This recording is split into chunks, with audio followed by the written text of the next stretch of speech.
We are joined once again by Chris Abel, running for MANITOWOC mayor in any city. You've got our road problems, not just MANITOWOC, Green Bay, all across the state. In general, MANITOWOC's infrastructure. How do you look in your city?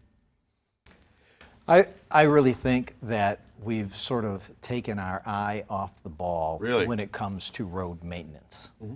You know, and that is not something that I think is the fault of the streets workers.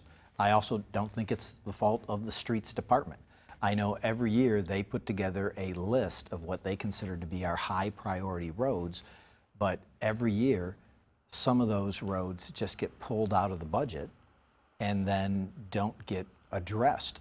My last year on council, with the last budget that I voted on, I warned that we were, with our approach towards roads, and I listed a bunch that had been pushed back now for just repair and service almost a decade.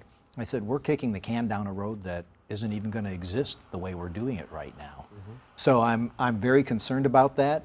To have a little fun with it, on my website I have a Save Our Streets survey, SOS, if you go on there, asking people, if you know a road that you really think we should take a look at, enter the road, enter the hundreds, grade it from A through F. Now, people can enter as many roads as they want. They can give roads an A, they can give roads an F. That's the teacher thing in me. Mm-hmm. You know, they're free to grade them, but when this is all done, in April or May, I'll be bringing a presentation to the council to say, here is what the public thinks are the roads that need the most work.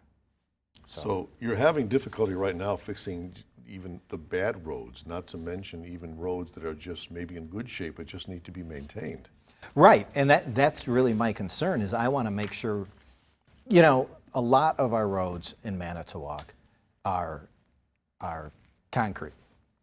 And right. You know, you plan on those roads lasting 50 to 60 years. We're generally trying to squeeze 75 out of them, which is really pushing roads right. half again beyond their reasonable life.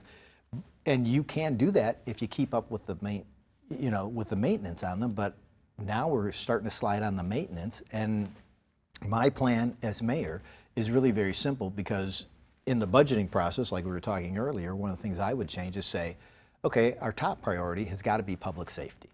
It can't be anything but public safety. Mm-hmm. But I think our second priority should be our infrastructure, which means our roads. And if you make it your second priority, then when you budget, you'll find the money for that if that's the second most important thing to you. Right. A couple of issues you brought up earlier in the show. The MIRRO plant, nothing's been done on that site. Why do you think that has happened? Why have things just stopped or nothing happened there? Well, you know, the city, and I was on council at the time, the city purchased the site for a ridiculously small fee, but because we knew we were going to tear it down, right. We purchased it from the owner, Spiritus, and we tore it down. And I think that was the appropriate thing to do. But then after you tear it down, you need to clean up all the debris, not most of it. And then you need to do serious core testing to find out what contaminants are there and what the EPA would want for mitigation to fix that. And that's something that, you know, for 4 years now, we've been sort of putting off to the side. And I don't know if the hope is somebody will buy the land and then do all that work for us.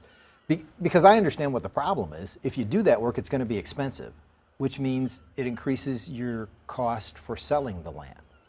But it's the same as with a house. If you have a house with a bad roof, when you go to sell it, the person buying your house wants you to knock off the cost of putting on a new roof. Mm-hmm. They don't go, oh, I'll pay you the full price and we'll just pretend the roof isn't a problem. Yeah. So that's really what I would like to see done, is for us to get real data on what it's going to take, and then create a plan to get it done. I have about a minute left in the program this morning, sir, and with that, I would like you to state your case, your elevator speech for why Chris Abel should be the next mayor of MANITOWOC, Wisconsin. Oh, well, thank you. Real short, then I would say, you know, I believe strongly in just plain talk and common sense, which is something I will bring to the mayor's office. I believe strongly in running the city in the way it was chartered, with a strong council and a weak mayor, which makes the mayor a citizen servant, makes the mayor operate in the same way as a city administrator, somebody who tries to enact what the council asks to be done. Obviously, like on my website, my big focuses are access and accountability, better budgets and better roads, long-term planning for our long-term problems, and obviously, as I mentioned earlier, efficient, effective, and enforceable law. Chris Abel, thanks so much for joining us this morning. Thank you. Much appreciated. And if you have a newsmaker in your town who you think we should have on the show, let us know. Send us an email at tips@wearegreenbay.com or message us on Facebook. And be sure to join us once again Sunday morning, 7:30. Until then, have a great day.